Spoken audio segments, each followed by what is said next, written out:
Parlimen merupakan sebuah institusi semak dan imbang penting kepada eksekutif atau kerajaan. Jawatan kuasa pilihan Parlimen adalah komponen teras kepada institusi Parlimen.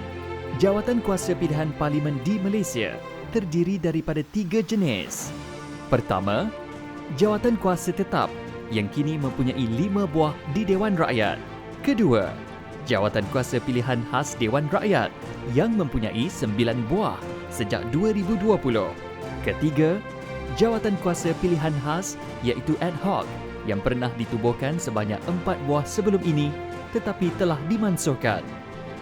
Namun jawatan kuasa pilihan Parlimen menghadapi beberapa kekurangan dalam menjalankan fungsi yang berkesan seperti: pertama, kuasa dan sumber dari segi kaki tangan dan keuangan yang terhad. Kedua, keahlian tidak seimbang yang mana 36% MP pembangkang tidak menganggotai mana-mana jawatan kuasa dan 9/10 pengerusi jawatan kuasa disandang oleh MP backbencher kerajaan. Ketiga, bilangan jawatan kuasa pilihan khas sekarang tidak mencukupi untuk memantau semua kementerian. Keempat, kurang pengalaman dan pendedahan kepada MP dan sekretariat tentang bagaimana sepatutnya ia berfungsi. Kelima, jawatan kuasa tidak dibenarkan bermesyuarat di luar premis Parlimen dan tiada siaran langsung diadakan. Keenam, laporan jawatan kuasa pilihan jarang dibentang, dibahas dan diambil tindakan oleh kerajaan. Secara perbandingan, jawatan kuasa pilihan Parlimen di negara Commonwealth lain seperti United Kingdom, Australia dan New Zealand mempunyai struktur yang amat baik dan tersusun, berkuasa luas menjalankan prosiding sendiri, berkuasa menyemak rang undang-undang RUU sebelum dibentangkan dan dibahaskan, mempunyai sumber seperti kaki tangan dan keuangan yang mencukupi, boleh bekerjasama dengan jawatan kuasa lain, boleh menerbit hasil siasatan dan dapatan, boleh mengadakan siaran langsung prosiding. Jadi, bagi memperkasa peranan jawatan kuasa pilihan Parlimen dalam menjalankan fungsi semak dan imbang berkesan kepada kerajaan, Bersih 2.0 mencadangkan beberapa reformasi yang perlu dilakukan. Pertama, pindaan peruntukan peraturan mesyuarat bagi mengembangkan kuasa dalam menjalankan prosiding, menambah baik proses pelantikan ahli, diperuntukkan fleksibiliti untuk dilakukan mesyuarat. Kerajaan atau eksekutif bertanggungjawab memberi maklum balas kepada setiap hasil dapatan. Mengkaji semula komposisi dan perkadaran ahli. Diadakan siaran langsung prosiding jawatan kuasa.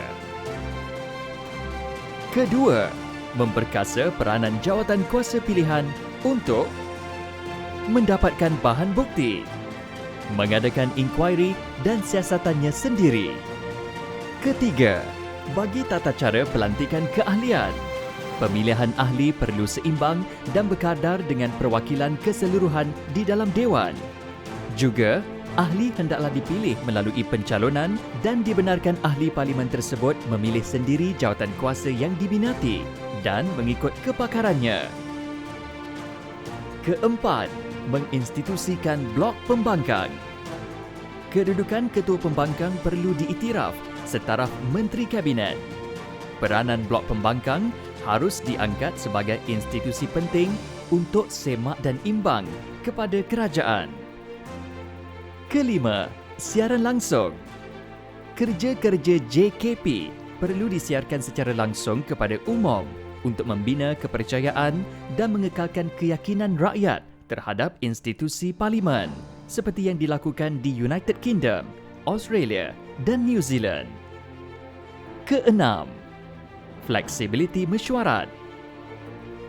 Sewajarnya diberikan kebebasan kepada jawatan kuasa pilihan menentukan bentuk dan tempat mesyuaratnya sendiri seperti di luar premis Parlimen dan boleh dilakukan secara dalam talian ataupun hybrid.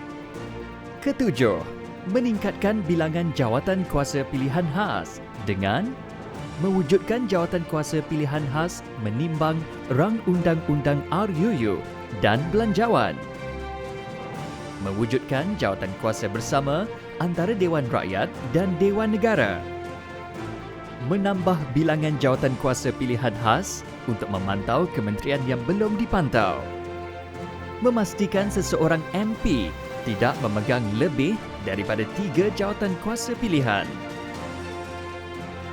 Ke-8. Peruntukan belanjawan. Belanjawan yang secukupnya bagi menjamin fungsi yang efisien dan operasi yang lancar. Pengerusi jawatan kuasa pilihan harus diberikan allowance berasingan dalam Akta Ahli Parlimen iaitu Saraan 1980. Ke-9. Tenaga kerja yang mencukupi. Mengembangkan urus setia jawatan kuasa termasuk penyelidik, pakar, kerani dan staf sokongan yang mencukupi. Memerlukan sekurang-kurangnya 2 orang penyelidik bagi setiap jawatan kuasa pilihan parlimen. Ke-10. Latihan dan pembangunan kapasiti. Parlimen perlu mengadakan latihan berterusan dan berkala kepada semua ahli parlimen dan urus setia mengenai amalan terbaik dan perkembangan terbaru berkaitan institusi parlimen. Jangan lupa tekan butang like dan share. Sila baca laporan kami di www.bersih.org.